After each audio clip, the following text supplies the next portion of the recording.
Welcome to the Doctor Who Marco Polo explainer video. This is in 3 parts. The first, an overview, then summaries of each of the 7 episodes, and lastly, a list of the top 10 scenes in Marco Polo as voted by fans over the years. Stay tuned for that one. And now, let's begin. Marco Polo is the 4th Doctor Who serial, a 7-part historical adventure broadcast from 22nd February to 4th April 1964. The first Doctor, William Hartnell, Susan, Carol Ann Ford, Ian, William Russell, and Barbara, Jacqueline Hill, land on the roof of the world, become part of Marco Polo's caravan, and travel across the Gobi to the court of Kublai Khan. The script is by John Lucarotti, with Waris Hussein directing most episodes and John Crockett directing one. Designer Barry Newbury's sets and Tristram Carey's score built an unusually lavish historical world for early BBC drama. All 7 episodes are missing from the BBC archive, wiped in the 1960s. For Marco Polo, no moving footage is known to survive, placing it among the few Doctor Who stories with 0 visual footage.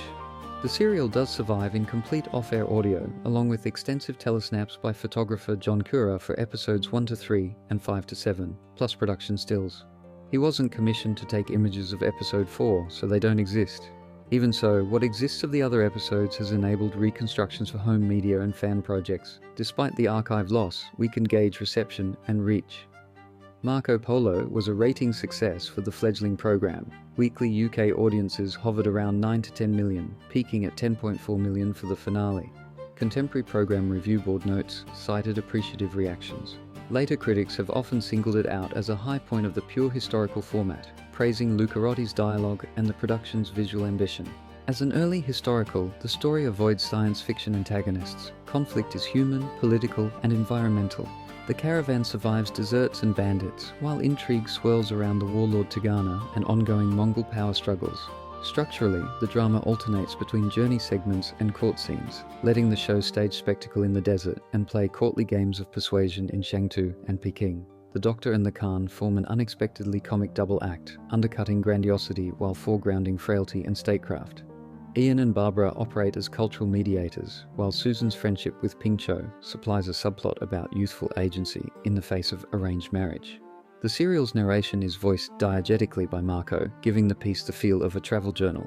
This decision, revised in production, personalizes the epic and frames the TARDIS crew as subjects within Polo's world rather than masters of it. Contemporary accounts and later criticism repeatedly note the grandeur of the design relative to BBC resources. Newbury's sets and Daphne Dare's costumes created a coherent court culture. Carey's musique concrète textures broadened the perceived scale.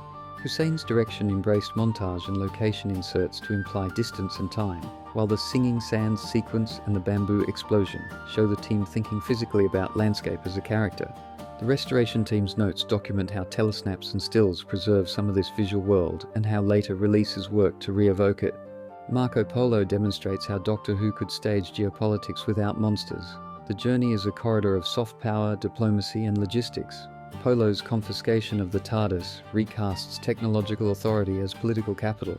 The ship becomes a tribute object to unlock safe passage home. Tigana's arc turns on assassination politics and the destabilizing potential of a single act against a sovereign. The serial also dramatizes epistemic conflict. The Doctor's technological knowledge counts for little when he lacks leverage, while magic and rumor operate as currency among other actors. These are classic humanities concerns: power, mediation, and the ethics of ends versus means, packaged in popular television. Barbara's steadfastness and Susan's solidarity with Ping Cho give the historical texture beyond male diplomatic plots. Ping Cho's resistance to an arranged marriage is not played as anachronistic liberation, but as a personal argument for dignity that the court gradually recognizes. Meanwhile, the Doctor and Kublai Khan share ailments, vanity and wit. Age is dramatized as both limitation and source of rapport. A week of filming at Ealing provided inserts for travel montages. Studio recording at Lime Grove followed the early Doctor Who pattern of near-live multi-camera. Hartnell's illness reduced his part in episode 2, prompting rewrites that center Polo and the companions in the desert sequences. Waris Hussein later expressed dissatisfaction with the sandstorm effect, a reminder that ambition sometimes outran practical effects. These constraints generated a travelogue with strong performances and carefully staged political theatre, rather than a stunt-driven epic. Because no footage survives, Marco Polo has lived through novelization, audio, and recon. John Lucarotti's Target novel, 1985, offers a literary reimagining. The BBC audio, narrated by William Russell, circulates with optional telesnap visual companions, and a 30-minute photo reconstruction was included on the Doctor Who The Beginning DVD box, introducing new generations to the serial's look and themes. There is also the telesnaps archive of episodes 1 to 3 and 5 to 7, owned by Waris Hussein, which was printed in Doctor Who magazines, 344 to 347. Marco Polo helps explain why pure historicals remained vital to the program's identity. It demonstrates that tension, spectacle, and ethical inquiry do not require aliens. The serial also shows early Doctor Who operating as informal world cinema, borrowing, stylizing, and sometimes stereotyping distant cultures, while trying to present them with dignity on a BBC budget. Finally, its archival absence has made it a locus of fan archaeology. Reconstructions, audio releases, and scholarly commentary keep it alive, while the hope of recovery persists because it sold so widely overseas in the 1960s. And now, a summary of each episode. Marco Polo, Episode 1, The Roof of the World. The TARDIS materializes on a high, snowbound plateau that Susan dubs the Roof of the World. The travellers suspect the Himalayas, or another great mountain range. An ominously large footprint in the snow triggers debate about whether it belongs to a beast, or has been distorted by melting. Almost at once, the adventure turns practical and perilous. A catastrophic burnout has knocked out the TARDIS lights, heating, and water purifier. The Doctor identifies a component that must be rebuilt from scratch, a task that will take days the party may not have in the thin, freezing air. Ian and Barbara search for fuel and encounter strange tracks and a glimpse of a furred creature. Returning to the ship, they and Susan sight a figure watching from the rocks and give chase, only to be surrounded by Mongol warriors. The leader of the escort, the wary warlord Tegana, urges that the strangers be killed as evil spirits. Their lives are saved by the intervention of a European in Eastern dress, who commands the Mongols in the name of Kublai Khan. He reveals himself as Marco Polo and escorts the party to his nearby camp. Inside a warm tent, Marco's young companion Pingcho offers food, while Marco takes the measure of the shivering visitors. Casual talk establishes the geography and the date. It is 1289 on the plain of Pamir, the gateway to Cathay, and the caravan is en route to Chengdu, Kublai Khan's summer palace. Quiet nighttime conversations sketch character and custom. Pingcho, only 16, explains to Susan that she is being taken to an arranged marriage with a 75-year-old nobleman. Elsewhere, Tegana warns Marco that the travellers are sorcerers and points to their impossible caravan that stands upright, has no wheels, and seems too small to hold 4 people. At daybreak, Marco inspects the caravan. Ian explains that the Doctor calls it the TARDIS and that it travels through the air, which Marco accepts as one might accept Buddhist cup levitation at court. The ship is locked and damaged, but Marco orders a sledge constructed so it can be hauled down from the pass. He declares that the party must move quickly across the plateau toward Lop, a way station at the edge of the Gobi. In Lop, Marco reveals his true plan. After 18 years in the service of the Khan, he longs to return to Venice. He intends to present the TARDIS to Kublai Khan as a gift so magnificent that the ruler will grant him leave to go home. The Doctor is outraged. Ian argues that only the Doctor can operate the ship and that it cannot be reproduced in Venice. Marco is unmoved. He will transport the TARDIS with the caravan to the Khan and forbids anyone from entering it en route, since the Mongol bearers fear its magic. The episode closes with a conspiratorial sting. In a dark alley, Tegana secretly purchases a vial of lethal poison. He plans to contaminate all but the first of Marco's water gourds as the caravan crosses the Gobi, then circle back to steal the thing of magic once the travellers are weakened. The stage is set for a long overland journey of political intrigue, cultural encounter, and a struggle over the TARDIS itself. Marco Polo, Episode 2, The Singing Sands. Marco Polo's diary frames the episode. He has seized command of the travellers' flying caravan and pushed the caravan into the Gobi. Progress is agonizingly slow, tempers are frayed, and the Doctor, deprived of his TARDIS and shivering with altitude and exhaustion, is openly hostile. Night falls on a canvas of chessboards and whispered fears. In the main tent, Marco invites Ian to a game using ornate pieces bought in Hamuts. Tegana hovers, savouring the language of warfare and the promise of Sharmat. Barbara visits Susan, who is tending the Doctor behind a screen, and tries to steady her friend's anxiety. The TARDIS is their only home, and its loss has left the Doctor feeling defenceless, not merely sulky. In the girls' compartment, Susan and Pingcho cement their friendship. Pingcho promises to wake Susan when the moon rises so she can see the desert turn silver. The moment arrives. Under the Milky Way, Susan's slang bemuses Pinchot, then both spot Tegana slipping away from camp. They follow, half curious and half suspicious, but the desert turns treacherous.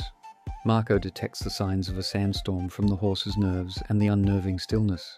He secures the camp while, far out, the girls see a low cloud on the horizon. The singing sands arrive with a roar that can mimic instruments, voices, or a loved one calling your name. Barbara panics when she finds the girl's pallet empty, but Marco restrains her. Searching would be suicide. In the storm, Susan hears Ian called by the wind and cries back until a looming figure resolves into Tegana, who shelters them. At dawn, Tegana returns with the girls. Marco rebukes them and pointedly instructs the guards to alert him of any future excursions. When Barbara begs for a day's rest, Marco refuses.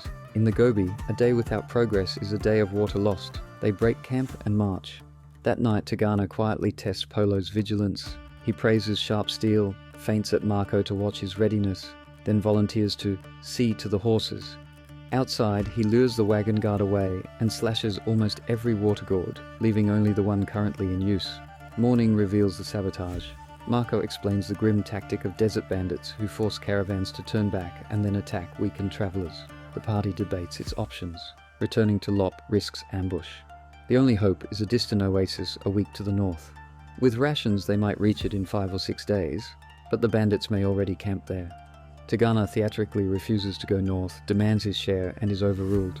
The caravan turns toward the oasis. A montage of attrition follows.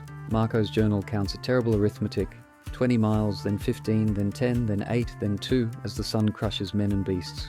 Rations dwindle to mouthfuls. The doctor collapses, parched and spent.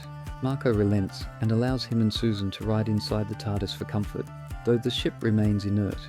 Tegana offers to ride ahead for water. With his strongest horse, he vanishes into the heat haze. At the oasis, Tegana drinks deeply, fills his gourd, and then pours water into the sand in contempt.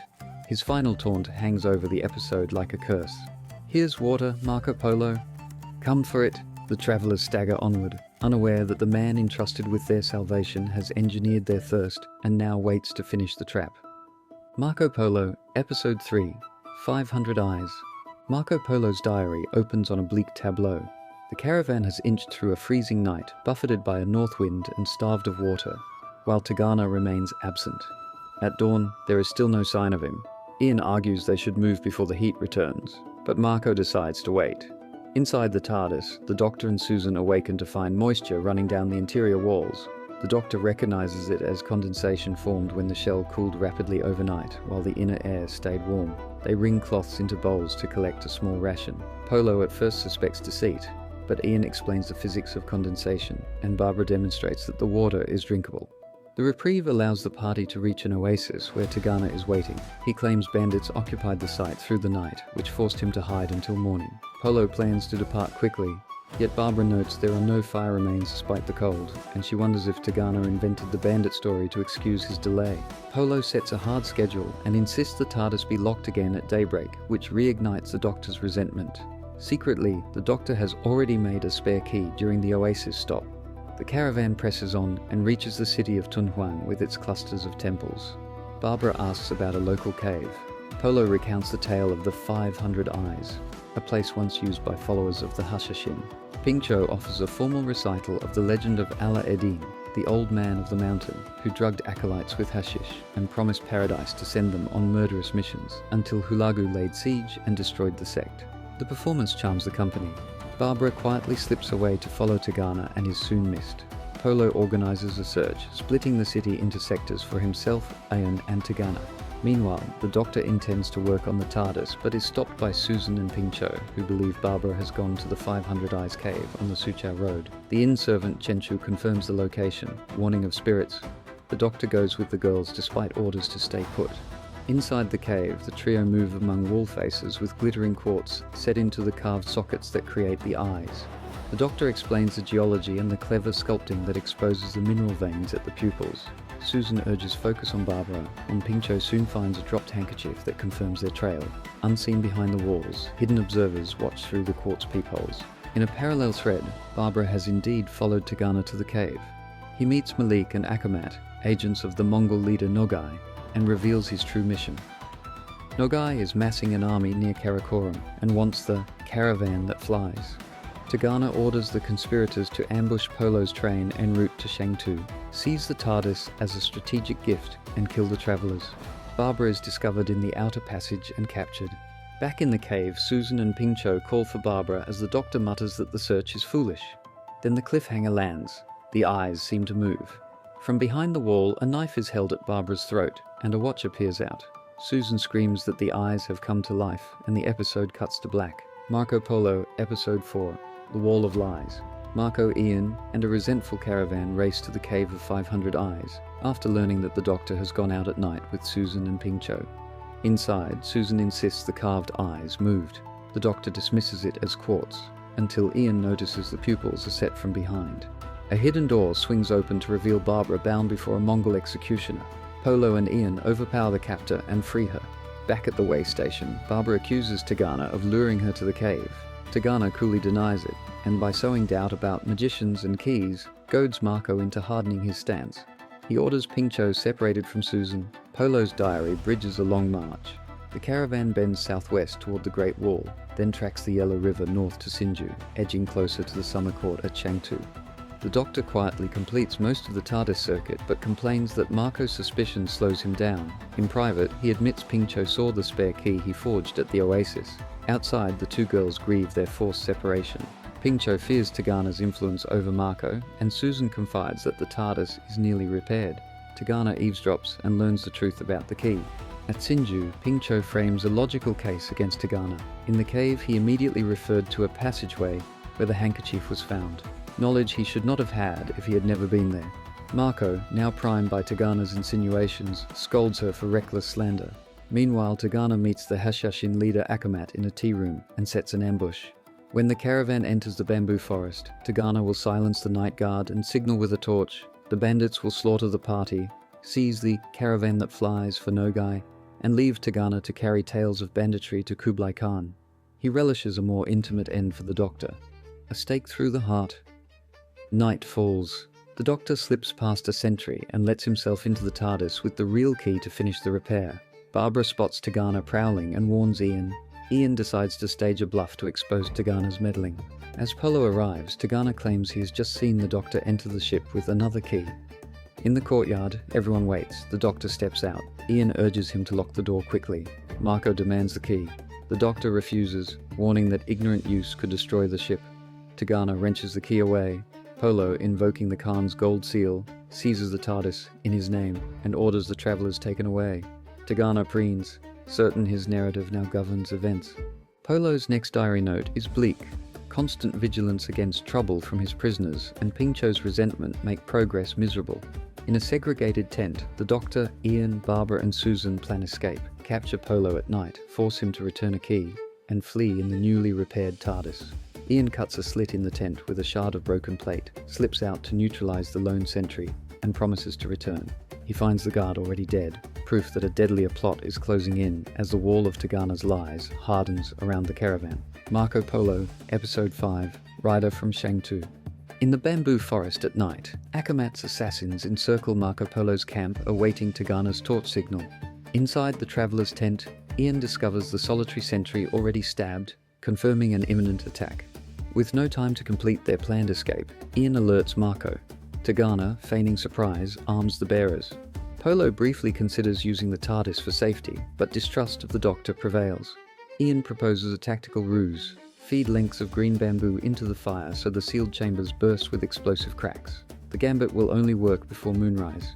The attack comes in darkness. During the melee, Tegana duels and kills Akamat. As the bamboo detonates, the bandits break ranks and flee. Dawn brings burials and an exhausted march out of the forest. At midday, Polo confronts the prisoners. He asks them to pledge not to escape. They refuse. Acknowledging their role in saving the camp, Polo rescinds his formal seizure, in the Khan's name, restores their daytime freedoms, but keeps the TARDIS keys and puts himself under round-the-clock guard. Tegana, stung by suspicion, warns them not to move against him. In private, the Doctor, Ian and Barbara connect the threads. Tegana hovered over the fire rather than raise an alarm, knew the dead guard would never report, and was recognized by a slain bandit from the Cave of 500 Eyes. The conclusion is clear. Tegana has been coordinating attacks to seize the caravan that flies. His motives remain opaque to Ian. but the Doctor suspects a larger political design. A courier from the Summer Palace arrives in a blur of hoofbeats and bells. Ling Tao demonstrates the speed and discipline of the Imperial relay, fresh mounts every league, a padded headband to survive continuous riding, and a day's range of close to 300 miles.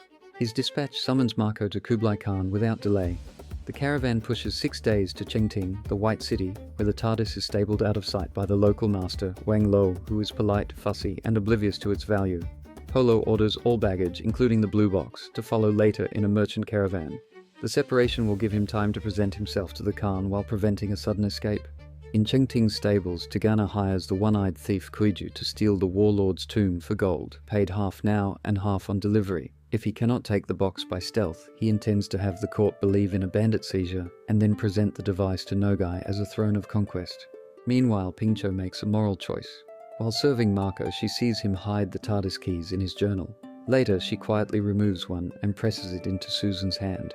She will not reveal where it came from, but she wants at least one friend to find a way home. That night, Ian stages a distraction by pretending drunkenness to the stable guard. The Doctor and Barbara slip to the TARDIS and unlock it. Susan lingers to say goodbye to Pingcho, then runs for the stables. Tegana has been watching the courtyard. He intercepts her at the threshold and seizes her just as the doors are about to close, setting a fresh crisis as the episode ends. Marco Polo, Episode 6, Mighty Kublai Khan. The episode opens in the Chengting stables with a thwarted escape. Tegana seizes Susan at the TARDIS doors, forcing the Doctor and Barbara to emerge. Marco arrives, reclaims the key, and prevents Tegana from murdering the travellers on the spot. He announces that at dawn the party will ride for Chengtu, where the TARDIS will be presented at the Summer Palace. Marco's voiceover marks a hard day's ride and a night at an inn. There Ian attempts another appeal to Marco's conscience and reason. He reveals the truth of the TARDIS, not only as a vehicle across space but across time, and swears they cannot return home without it. Marco listens with courtesy but remains skeptical. When he catches Ian in a small lie used to shield Pingcho's theft of the key, he uses it to justify distrusting Ian's larger claim about time travel. The moral standoff is clear. Marco believes the flying caravan is his only leverage to secure permission to return to Venice, while the travellers insist that the TARDIS is their only home. At dawn, Pingcho has fled. Susan admits she may have bolstered her friend's resolve. Marco prepares to turn back despite the Khan's summons, then accepts Ian's offer to ride alone and find the girl, a decision that quietly tests both men's integrity. In Chengting, Pingcho has been cheated of her savings by Kuiju, an eye-patched handler who also produces forged authority to remove the TARDIS from the stables. Wang Lo, the fussy station master, belatedly realizes the theft only when the genuine caravan drivers arrive. Ian reaches Pingcho, recovers her money, and learns that the blue box has been hauled onto the disused Karakoram Road. At Chengtu, the episode shifts registers from pursuit to courtly comedy and realpolitik. Marco presents the travellers to the mighty Kublai Khan, whose first entrance subverts expectation. The Khan is elderly, afflicted with gout, and far more administrator than warlord. A ritual demand to kowtow meets the Doctor's equally ritual refusal, though mutual aches soon thaw the scene into wry companionship. The court prepares to depart for Peking, and the Khan, amused, promises the Doctor a place in his carriage rather than on another horse. In Peking, the Doctor and the Khan bond over backgammon. The Doctor wagers extravagantly and loses, receiving a sheet of paper currency as a rueful consolation. Polo, watching his hoped-for gift slide from his grasp, realizes the Khan is now playing for the TARDIS itself. Meanwhile, Ling Tao, the tireless Imperial courier, arrives with Ian and Pingcho under guard. Tegana has accused them of stealing the Khan's property, and the matter will be judged at court. Polo questions Ian, who reports Tegana's admission that he serves Nogai and seeks global dominion with the TARDIS. Without a third witness, Polo cannot use the claim. The Khan inspects the box and rebukes Polo for seizing it in the Khan's name for selfish ends. He demands the key after that evening's banquet. The banquet delivers a final twist. Pingcho's elderly bridegroom drinks an elixir of life, a quicksilver and sulfur concoction, and dies at table. The Empress performs grief for the court, but Pingcho, honest and unbowed, admits she cannot mourn a love she never knew. The Khan offers her a place at court, postpones the reckoning over the TARDIS, and summons Tegana for negotiations, setting up the political and personal confrontations of the finale. Marco Polo, Episode 7, Assassin at Peking. The finale resolves the serial's political intrigue by aligning private schemes with imperial stakes. On the Karakoram Road, Ian confronts Tegana as he menaces Pingcho. Tegana openly declares loyalty to Nogai and the intention to use the TARDIS as a strategic asset. Ian insists only the Doctor can operate it, but Tegana claims Nogai's sorcerers will unlock its secrets. Before violence escalates, Ling Tao, a courier captain of Kublai Khan, intervenes, disarms the group, and orders that judgment be deferred to the Khan in Peking. This neatly returns the plot to court procedure and removes immediate frontier peril. In Peking, the Doctor's comic rapport with Kublai Khan reaches a peak over a backgammon bout. The Doctor enumerates extravagant winnings with playful audacity, and the Khan frets about the Empress's reaction. The Doctor proposes one more game. If he wins, the Khan restores the flying caravan. The Khan demurs, since it is now Marco's gift to him, yet agrees to stake the TARDIS against reclaiming his losses. Marco interrupts with news that Tegana has arrived. The Khan postpones judgment, and the game continues offstage as a running motif of chance versus statecraft. In the palace cloister, Marco informs Barbara and Susan that the TARDIS is literally on the table. Their hope is tempered by fresh peril. Ling Tao reports that Ian and Ping Cho have been arrested for stealing the Khan's property, a charge clearly aimed by Tegana. The Doctor then returns with only a consolation prize, implying the game has not restored the ship. In a private hearing, Ian and Ping Cho accuse Tegana of treason. Without independent corroboration, Marco rules that only Ian will face trial. Ping Cho is exempted due to her impending marriage. Meanwhile, Tegana deepens his influence at court by presenting himself as a loyal Mongol who rescued the Khan's property and by casting the travellers as repeat offenders. Summoned before the Khan, Marco admits that seizing the TARDIS in the Khan's name was selfish and unjust, hoping to buy permission to return to Venice. The Khan, angered by Marco's conduct, demands the key after the banquet, signalling that imperial decorum will now test personal loyalties. A sudden court tragedy releases one pressure valve. Ping Cho's elderly betrothed dies after quaffing an elixir of life. The Empress theatrically performs grief, but Ping Cho's composed response secures the Khan's respect and a place at court, freeing her from coerced marriage. Elsewhere, the travellers reconstruct Tegana's broader strategy. Barbara recalls the Khan's fury that Nogai shifted his forces toward Karakoram. The Doctor infers the real plan: assassinate the Khan to trigger chaos that Nogai can exploit. The team breaks custody to warn the court, but Marco initially blocks them until a fresh dispatch reports that Nogai's army is marching on Peking. The climax unfolds in the throne room. Tegana presses for honourable terms, then draws his sword, mistakenly killing the vizier. Polo arrives, a duel follows, and Tegana is subdued. Condemned, he commits suicide, terminating Nogai's inside game. In the aftermath, Polo thrusts the keys back to the Doctor, who departs with his companions as the TARDIS dematerializes from the palace. The Khan wryly notes that if Marco had not returned the ship, the Doctor would likely have won it back at backgammon. Marco, chastened and wiser, closes the serial in a reflective register, wondering where in time the travellers have gone and acknowledging that the truth of what he has witnessed will never be believed in Venice. And that's the summary of the episodes. I highly recommend getting hold of a copy of the original audio, as even without an audiobook narration, you do have Marco Polo's narration, and the sound effects and music are compelling. And now, here are 10 widely loved moments from the missing 1964 serial, Marco Polo. Each vignette highlights what fans tend to value: character work, atmosphere, historical world building, and the story's political stakes. No particular order. First, the roof of the world footprint and first vista. The TARDIS opens onto a high, glittering snowscape and a mysterious, huge footprint. Viewers prize this opening because it instantly frames the serial as a travel epic with genuine scale. The dialogue about altitude, freezing temperatures, and the Doctor's failing ship grounds the wonder in practical danger. It also launches the recurrent theme of misreading signs in an unfamiliar culture. What looks like a giant's track might be a melted boot print. That epistemic wobble suits a historical without monsters, where fear arises from landscape, weather, and human misunderstanding rather than science fiction threats. Second, we travel to Shangtu. Meeting Marco Polo, the sudden encirclement by Mongol warriors, and Marco's decisive intervention remain iconic. The caravan leader arrives as both savior and gatekeeper, immediately placing the TARDIS crew inside a political system not their own. Fans value how the scene establishes the serial's narrative engine. You travel because Marco permits it, and you survive by respecting his chain of command. His cosmopolitan backstory and invocations of Kublai Khan signal an expansive canvas. The exchange also sets up the central ethical problem. What does hospitality require when guests appear to be sorcerers with a flying caravan? Third, I give your caravan to the Khan. Marco's seizure of the TARDIS is the story's boldest turn. Viewers admire the audacity of a historical figure, outmaneuvering the Doctor by converting technology into tribute. The ship becomes a diplomatic instrument, not a deus ex machina. This decision reframes power as leverage rather than gadgetry, and moves the narrative from escape plotting to ethical debate. Marco is not a villain. He is a man trapped by patronage, longing for home, and making a calculation about what he owes his ruler. That complexity gives the serial an adult texture unusual in early Doctor Who. Fourth, the Singing Sands Sandstorm. The night scene where Susan and Ping Cho sneak out, the wind rises, and the desert sings is a fan favourite for atmosphere. The sequence turns the Gobi into a character, alluring under moonlight, lethal within minutes. The soundscape, reported as voices, drums and cymbals, exemplifies the serial's sensory imagination. It terrifies without a monster and advances the friendship between the girls, which provides much of the story's emotional ballast. The storm also fuels suspicion around Tegana's movements, nudging the plot toward political intrigue rather than simple survival. 5. Condensation in the TARDIS. At dawn, water beads and streams down the TARDIS walls.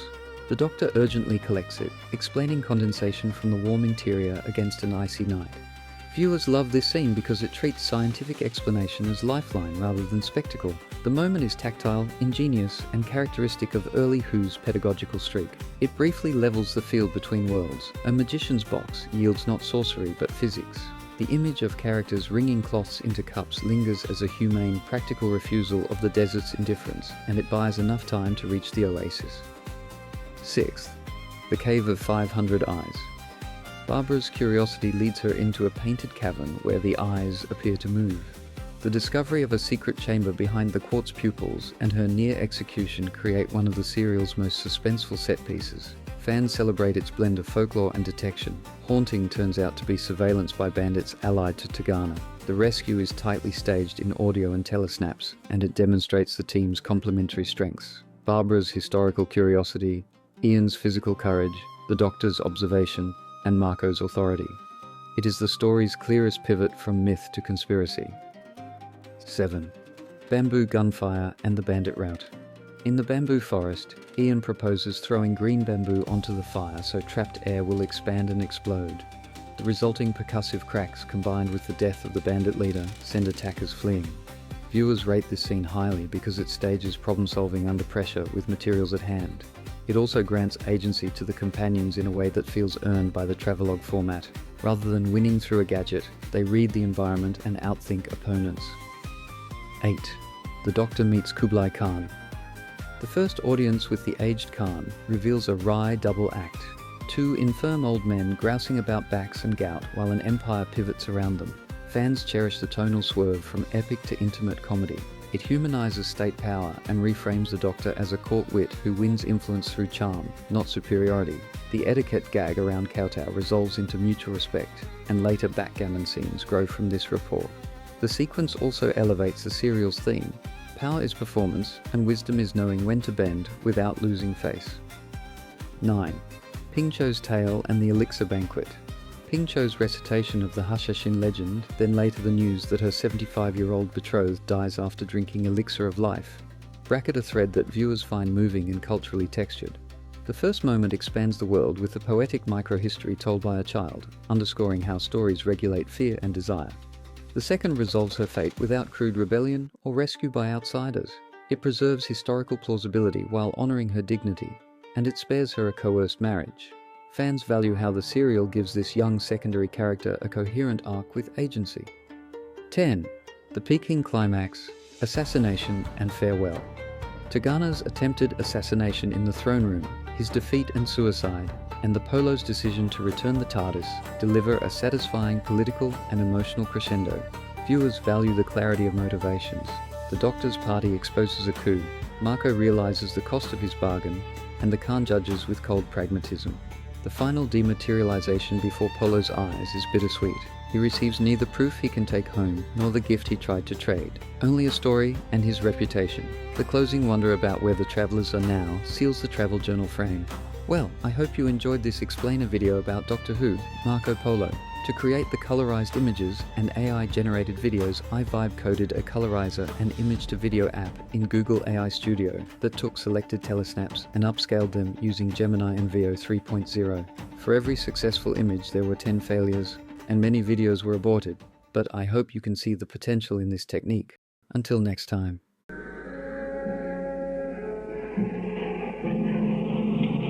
As well. Everything's gone to pot. But that's serious. We could freeze to death. Serious? Are you telling...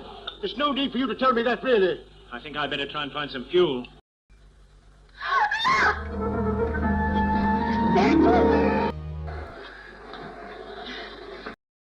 The strangers and their unusual caravan accompany me to Lop. We should be up there another time, another galaxy. It's condensation. Not too much. Steady. Huh? Continue with our plan. Get the keys and get out of here as soon as possible.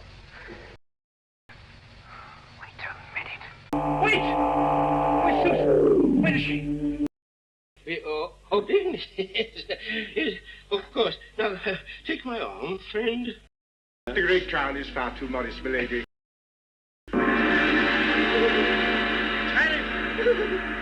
And in the middle of the feast, a flying caravan.